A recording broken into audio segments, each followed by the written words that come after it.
Without further delay, I would like to invite the speaker for the first talk. He is Dr. Shahid Khan. He has a great experience in the field of neonatology, working for more than 25 years at level 3 units. He is also a fellow from the American Academy of Pediatrics. He will be talking a lot about the floppy baby and its clinical implications. This would be a virtual talk. Dr. Shahid.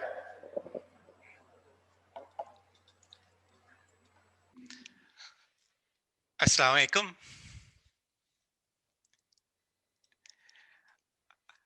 I've been asked to talk about the floppy baby. Firstly, my sincere thanks to Dr. Irfan Wahid, the organizing committee, for inviting me. It's truly a great honor.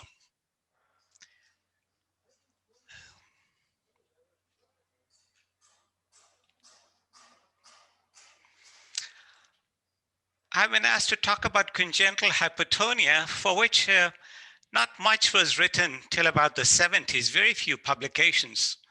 After that, there's been almost an exponential increase in the numbers of publications regarding congenital hypotonia, so much so that there are now almost 600 disorders associated with hypotonia.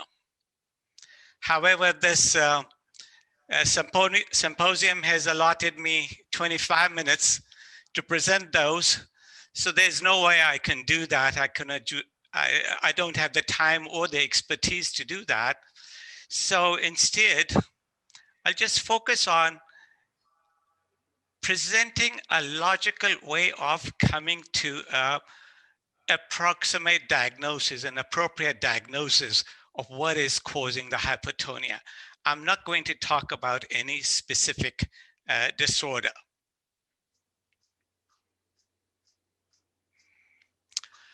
Of all the congenital hypotonias, the majority are central in origin, about 68%. Of the central, the majority are due to hypoxic ischemic encephalopathy or intracranial hemorrhage. Others, about 22%, are syndromic or chromosomal in origin. Malformation of the brain account for about 10%, and metabolic disorders about 8%.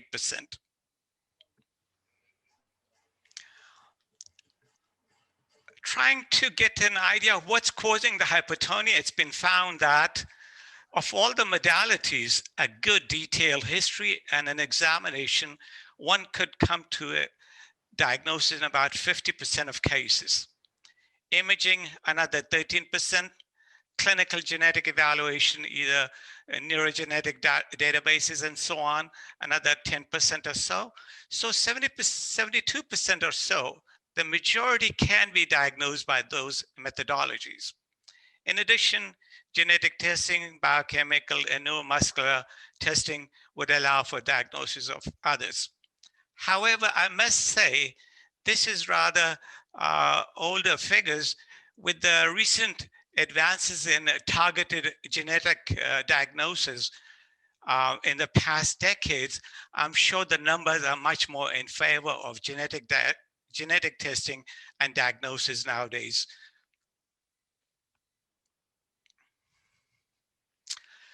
The outline for my presentation is roughly going to be like this. A brief discussion about a history and physical exam of a child with hypotonia. Then looking at children with either systemic or CNS etiologies of hypotonia versus peripheral etiologies. And within those groups, talk about the different classes of disorders causing hypotonia. I'll briefly talk about a condition called benign hypotonia and summarize at the end. The first thing, obviously, is to exclude the early acute conditions at birth, particularly if there has been any history of birth asphyxia. One wants to exclude hypoxic ischemic encephalopathy, If there has been a difficult delivery, one wonders whether there might be a brain or spinal cord trauma leading to the hypotonia. And of course, one has to worry about acute infectious and systemic disorders like hypothyroidism causing hypotonia. In the history, maternal history, of course, one needs to know if there have been any torch kind of infections which might have damaged the brain. So looking at maternal serologies for CMV, rubella, and so forth is important. Asking the mother of any maternal medications which might depress the child, like aminoglycosides or magnesium sulfate. Checking for antenatal history, particularly how much or lack of fetal movements there were that might give you a clue as to the onset of the disorder. An abnormal fetal presentation might suggest there was a difficult breech delivery, sometimes leading to spinal cord injury. And of course, neonatally, you want to know the APGARs and gestation, any risk factors for asphyxia, which might cause the baby to be hypotonic and depressed. Under examination, it is critical to check for any dysmorphic features. Look at the head size and shape. If it's plagiocephaly that is kind of flattened on one side, we might suggest that the baby is hypotonic and laying mostly in that particular position. Looking at the posture of a child, a normal baby would of course be flexed all over, whereas in a hypotonic baby, you typically see the frog-leg posture. 3 important points regarding the examination. One, when you're checking for tone, one to make sure that the head is in a midline position. Otherwise, the tonic neck reflex might be activated and you may get a false asymmetry in the tone. Secondly, one needs to know whether the hypotonia is static, is it progressive, or does it fluctuate? And that might help you differentiate whether it's a static encephalopathy versus a degenerative disorder like spinal muscular atrophy. And the other thing is when you're testing for reflexes, good idea to do that after you have checked the tone. Otherwise, you might disturb the baby and falsely increase the tone. And of course, if one sees a sustained clonus, one worries about upper motor neuron type of disorders.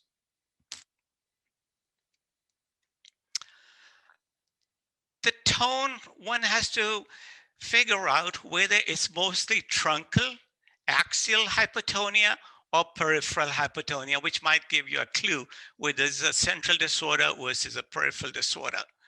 And of course, the 3 maneuvers you well know for checking for truncal tone would be vertical suspension in an older child, but in newborn, the horizontal suspension, the infant essentially is like a rag doll with the limbs hanging loosely, or the head leg position seen with severe hypotonia hair. For peripheral tone, a couple of things one could check. One is looking for the scarf sign, trying to pull the hand over, and if the elbow crosses the midline would suggest significant hypotonia of the shoulder girdle. And further to the periphery, if you're able to see hyperlaxity of the joints of the hands and fingers would suggest poor tone in the extremities. So differentiating between central versus peripheral hypotonia. Central hypotonia is the infants are often depressed. Level of consciousness, predominantly there's truncal weakness, axial weakness. The reflexes are normal or maybe hyperactive. The children are hypotonic, but the strength is normal. They may have breathing disorder and they don't track visually. Versus peripheral hypotonia, where the child is aware of the surroundings, is not depressed consciously, has profound limb weakness. The reflexes, of course, are depressed or absent, and the muscles are weakened and atrophic. And the other organs in a peripheral disorder are not involved, not affected. So after the basic evaluation to exclude sepsis, like blood cultures and so forth, basic chemistries are in order. Other than that, one wants to look for potential inborn errors. One would want to do liver function tests, serum ammonia, and of course, exclude hypothyroidism. In our population over here, there's a lot of narcotic abuse, so we do urine drug screening to make sure the baby is not depressed because of that. So decided that child probably has if we decide a child has a central neurologic system or a systemic etiology, I would want to follow that pathway. And to begin with, clues to a CNS or systemic etiology would be evidence of encephalopathy in the child. The DTRs would be either hyperreflexes, although early on they may be hyperreflexes. You might see microcephaly, dysmorphic features, seizure disorders, and predominantly truncal axial kind of a hypotonia. And there's a loss of anal sphincter tone. If there's suspicion of a systemic or a CNS etiology, first thing to exclude would be inborn errors of metabolism. And one has to have a high index of suspicion always for inborn errors. Often they are missed. And you should particularly suspect inborn errors if the child gets hypotonic after about 12 to 24 hours of a protein feeds, or if there's signs or symptoms of sepsis in the absence of any risk factors like prolonged rupture or group B strep or chorea in the mother. One should suspect inborn error, a lethargic child without any strong evidence of sepsis. This suspicion of inborn error is further supported if you see persistent metabolic acidosis, unexplained hypoglycemia, or hyperammonemia. And one should also consider possibility of a glycogen storage disorder if in addition one sees a cardiomyopathy or hepatomegaly in a child with hypotonia. If one is suspecting an inborn error, a metabolic panel is in order, which includes blood gases, creatine kinase to check for muscle disorders, serum ammonia, lactate, and amino acid quantitative screens. In addition, urinalysis, urine for organic acids, ketones, and amino acids are in order. Further on, to expedite the diagnosis, in a cost-effective manner, I believe in following an algorithmic pathway. And I'm going to present a few algorithms. I'm not going to go through the pathway, not waste my time. The pathways are included in the handouts that you received, but you don't have to follow this algorithm. Any algorithm you find in a good textbook would suffice. But the point is, one needs to do it in an orderly, algorithmic way so that instead of a random testing, which would be wasting time and it'll be more costly. So I'm not going to spend time on the pathways, but there are algorithms available for neonatal hyperammonemia, and if the symptoms occur after 24 hours. And with acidosis, one would worry about urea cycle enzyme disorders. With acidosis, organic acidemias, and so on. And if there's a urea cycle disorder, one would do plasma amino acids and go down the pathway. So follow the pathway algorithm to try to come to a definitive diagnosis of an inborn error of metabolism. Similarly, if one sees metabolic acidosis with an increased anion gap, I would do lactate levels and follow the pathway down to come to a more specific diagnosis, whether it's glycogen storage disorders, methylmalonic acidemias, and so on. And for hyperglycemia, I would look for acidosis or not, and depending on that, decide, check a lactate level, and go from there to come to this, the final diagnosis, whether it's a glycogen storage disorders or disorders of fatty acid metabolism or whatever that might be. So one needs to follow an algorithm to try to expedite the process at least at the least cost. So other CNS or systemic etiologic issues that could cause hypotonia in addition to inborn errors would be chromosomal disorders, and typically Prader-Willi, typically chubby kids with hypotonia, hypogonadism, trisomies, and so on, and other chromosomal disorders. And classically, we used to rely on a karyotype to look for the exact diagnosis.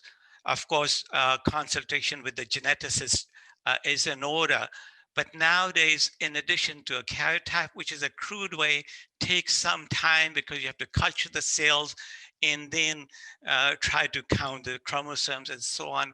A very crude way of diagnosing genetic disorders.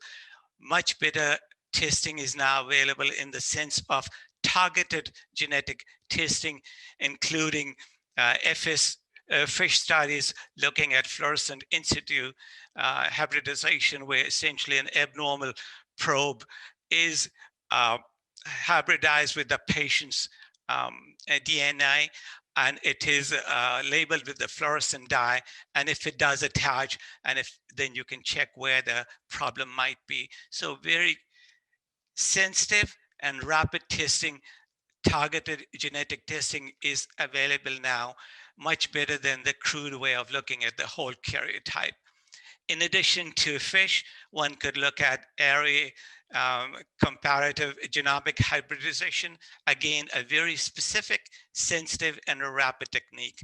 Targeted gene panels, and lately becoming very popular is WESP, standing for whole exome sequences.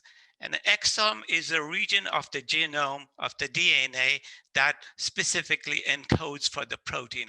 It actually accounts for only 1% of the genome, but it contains the majority, 85% of the disease-causing variants of the genome. And so since it's a small fraction of the genome, one can test for it rapidly and much cheaply. So it is very helpful in genetic evaluation of genetic disorders nowadays. The third category of diseases in the central or systemic etiology, or it would be the central cortical brain disorders. A variety of them may lead to hypotonia. And for example, cortical dysplasias, heterotopias, lissencephaly, and neurometabolic disorders. These are often caused by problems in the development of the nervous system. I'm not going to go into the details. I think it was eloquently discussed by Dr. Khalid Haq yesterday. But briefly, the nervous system develops 6 stages. Dorsal induction, that is the development of the spinal cord. Ventral induction, that is the division of the forebrain in the 2 hemispheres. Neuronal proliferation, the neurons proliferating in the germinal matrix, migrating to colonize the gray matter, and ultimately organizing themselves developing synapses between themselves. And the final stage, of course, is the myelinization, which goes on for a few years of age. So any interruption in that process may lead to cortical CNS central disorders leading to hypotonia. In the variety of disorders that might result, macroencephaly, cortical dysplasias, heterotopias, and so on. And of course, these babies would present with hypotonia early on, feeding disorders, often respiratory distress, and so on. On the other hand, central hypotonias, which suggests other features of central hypotonia might be if there's a multi-organ abnormalities, if there are known associated genetic chromosomal abnormalities, if there has been a CVA like ischemic or stroke-like event or a hemorrhagic event, may present with a generalized hypotonia. On the other hand, if it's a localized lesion, then of course it would depend on the location of the lesion though. After the newborn period, how the floppiness, how the hypotonia progresses can help you decide if it is a systemic congenital hypotonia. It does not tend to get worse with time, but it becomes more readily apparent. On the other hand, if it's a true central nervous system injury, usually their tone increases with time and their deep tendon reflexes.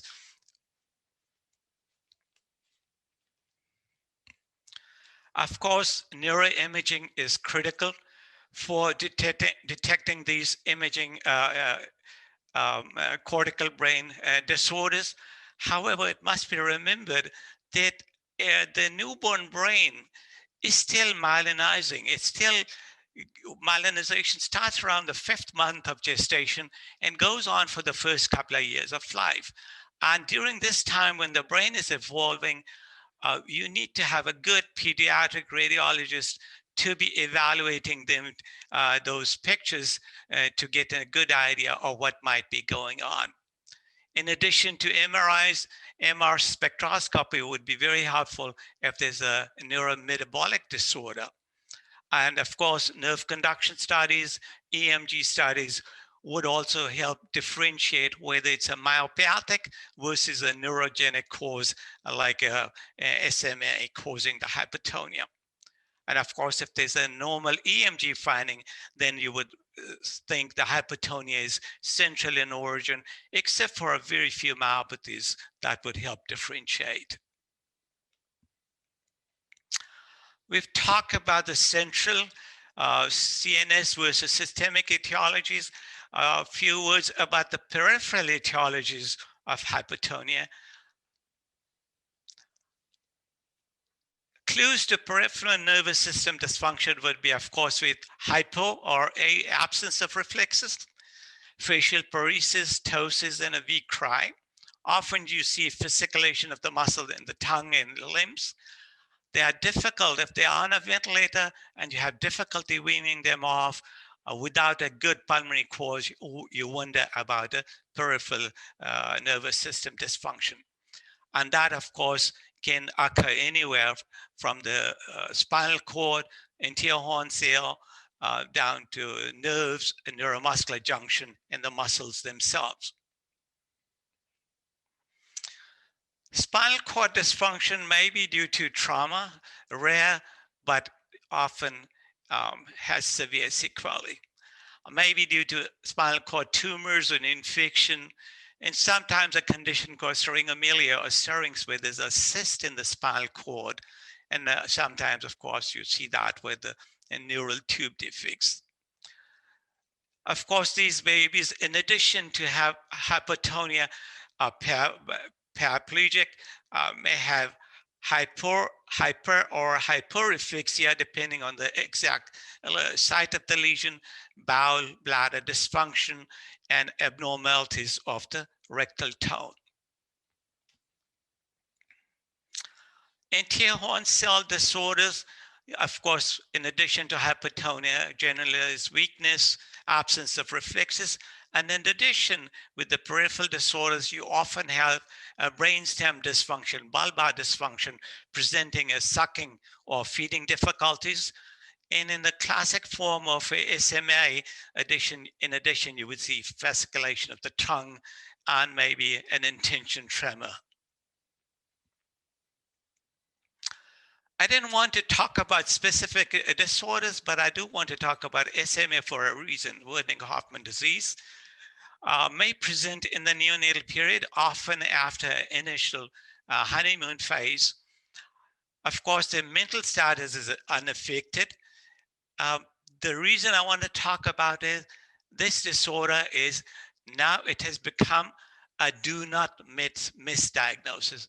And why that is so is that now there's a drug available which has significant effect on its outcome. Name is Spinraza, which is the brand name. It is an intraspinal intrathecal injection, and studies have shown that after this treatment, there's a significant improvement in motor milestones in these children and ability to get them survive without a ventilator. So it's critical to diagnose this early to have the best outcome with Wernicke-Hoffman disease. Infants can also present with peripheral nerve disorders. Classic example was Charcot-Marie-Tooth disease, which is either dominantly or recessively inherited, but the infantile type is usually a spontaneous mutation. And of course, in addition to hypotonia and weakness, one would see signs of bulbar dysfunction, feeding, sucking problems, respiratory weakness, and early contractures and joint contractures, arthrogryposis might be seen. Coming to the neuromuscular junction, one might see transient neonatal myasthenia, a congenital type of myasthenia, hypotonia due to drug toxicity, whether it's magnesium or aminoglycosides, and sometimes infantile botulism. Of course, not right after birth. It has to be after some feedings to be able to ingest that Clostridia bug.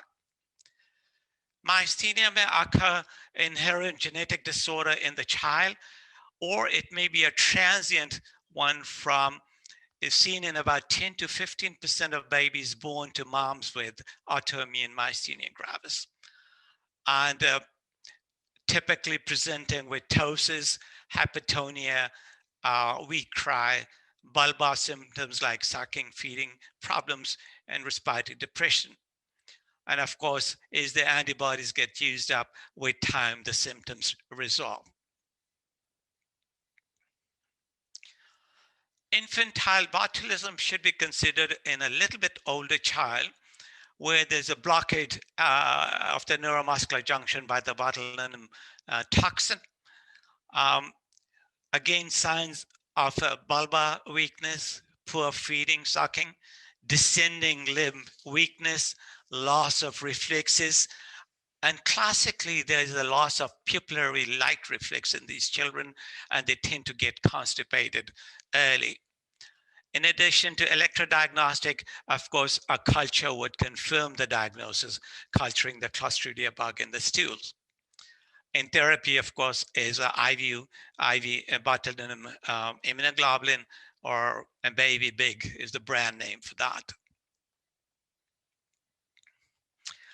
Finally, to the muscles themselves, congenital muscular disorders may be myopathic or myotonic. The features that are common to them is an early onset of symptoms, usually within the first year of life.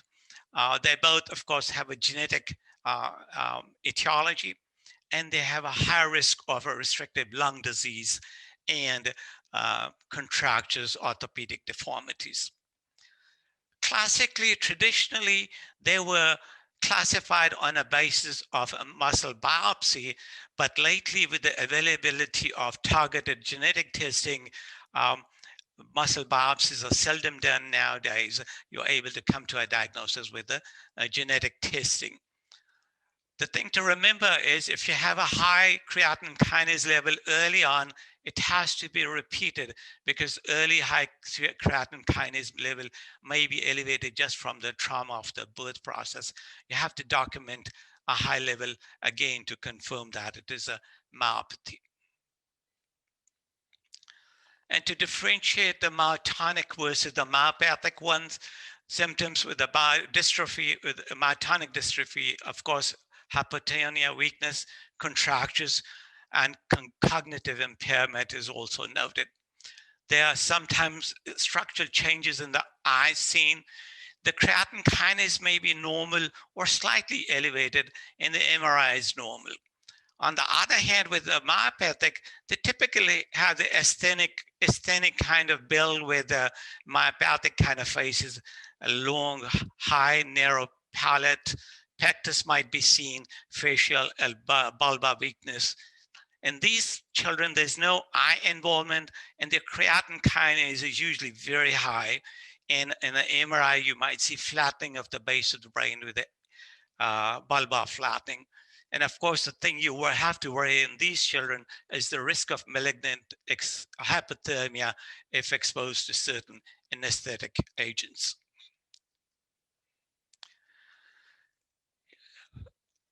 Then I want briefly to talk about benign hypotonia, which is a diagnosis of exclusion. It's a non-progressive disorder presenting a baby with generalized flaccidity, hypotonia, joint hypermobility. Reflexes are normal or minimally exaggerated. And of course, they have delays in development milestones because of this.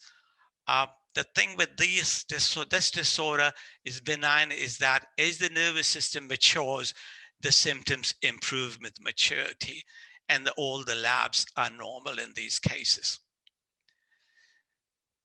To summarize then, cause of hypotonia in most cases is central, and the largest number of cases due to birth asphyxia, hypoxic ischemic encephalopathy. After excluding the acute infectious and systemic disorders, one needs to follow a systematic, logical, algorithmic workup to come to a rapid and cost-effective way of diagnosing that child.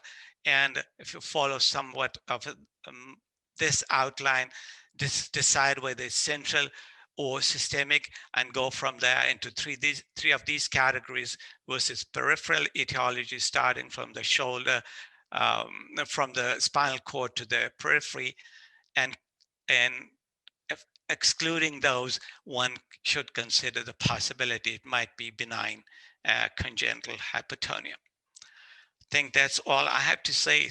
Thank you. And I'll be happy to answer any questions.